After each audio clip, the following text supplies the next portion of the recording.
সর্বপ্রথম গুণটা কি? নম্রতা, মনে থাকবে। দ্বিতীয় নাম্বার গুণটা কি? তাহাজ্জুদ, তাই না? এরপরে তৃতীয় নাম্বার গুণটা কি? হ্যাঁ, জাহান্নাম থেকে পানা চাওয়া। চতুর্থ নাম্বার গুণটা কি?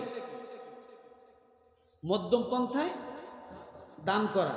মধ্যম পন্থা, বেশি বেশি না, কি মধ্যম পন্থায়, অর্থাৎ বেশিও না হয় কমও না হয়। এরপরে পঞ্চম নাম্বার গুণটা কি? ষষ্ঠ নাম্বার গুণটা কি? অন্যায়ভাবে। সপ্তম নাম্বার গুণটা কি? ব্যভিচার করা যাবে না।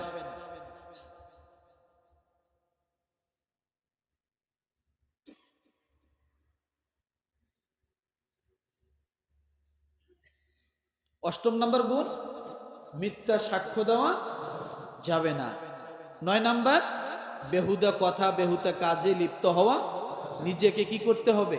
সেভ করতে হবে। যেখানে বেহুদা কাজ আছে সেখানে আমি যাব না।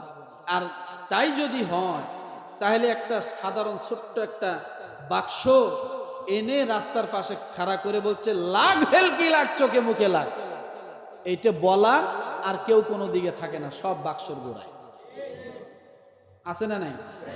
এর আস্তে মানে ওঠায় না, এর খালি লেজ দেখায়, আর আমরা খালি দেখি। কি আছে না? মানুষ কম হয় নাকি? হ্যাঁ, খালি লেজ দেখায়, তাতেই দেখা যায় যে 100-200 লোক জড়ো হয়ে গেছে। খালি লেজ দেখায় 3 ঘন্টা কাটায় দিছে। লাস্টে যায় কি করলো? ওই লেজ থুইয়া তাবিজ, মোতা, গাছের শিকড় এগুলা বেচতেছে। জনগণের অভাব নেই।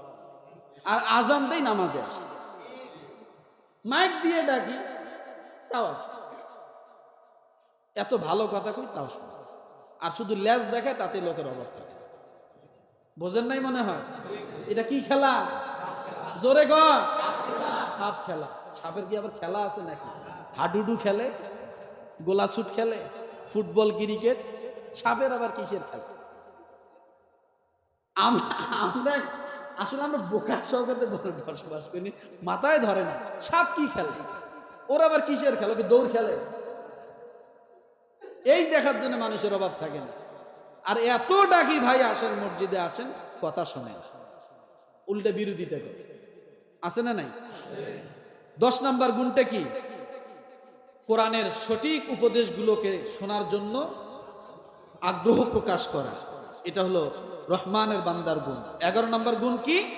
বেশি বেশি করে দোয়া করা, নিজের জন্য, স্ত্রী সন্তানের জন্য, এবং এই দোয়া করা যে আল্লাহ তুমি আমাকে এমন ইমাম বানাও যা তোমার মুত্তাকি বান্দারাও যে আমাকে দেখে যেন কি অনুসরণ করতে পারে। আল্লাহ তাআলা আমাদেরকে তৌফিক দান করুন। পারবো না ইনশাআল্লাহ? এখন কথা হলো হুজুর, এই 11টা গুণ করলে পুরস্কার কি? পুরস্কারটা একটু নিয়ে যাই 2 মিনিট নাকি? রব্বুল আলামিন বলেন উলাইকা ইউজজাউনাল গুরফাতা বিমা সাবারু ওয়া ইউলাক্কাউনা ফিহা তাহিয়াতাও ওয়া সালামা। পুরস্কার আল্লাহ বলেন রহমানের বান্দা যারা হবে তাদের পুরস্কার কি? এরাই তারা, আল্লাহ বলেন এরাই তারা যাদেরকে তাদের সবরের প্রতিদানে জান্নাতের সুউচ্চ প্রসাদ আল্লাহ তাআলা দান করবে। জান্নাতের সবচেয়ে উঁচু দালানের নাম হলো গুরফা। কি বলেন তো? কি সবচেয়ে উঁচু সম্মানিত বালাখানার নাম কি? উলাইকা ইউজজাউনাল গুরফা বিমা সাবারু। তারা যে এই 11টি কাজ করতে যায় সবর করছে, অন্যের সাথে ঝগড়া করেনি, সবর করছে, আল্লাহ বলেন এই সবরের বিনিময় এবং সুন্দর কথার বিনিময় আমি আল্লাহ তাআলা তাদেরকে জান্নাতের মধ্যে সবচেয়ে উঁচু মাকামটা দান করব। রাজি আছি ইনশাআল্লাহ? ইনশাআল্লাহ। আল্লাহ তাআলা আমাদের সকলকে কবুল করুক, আমিন। ওয়া আখির দাওয়ানা আনিল হামদুলিল্লাহি রাব্বিল আলামিন।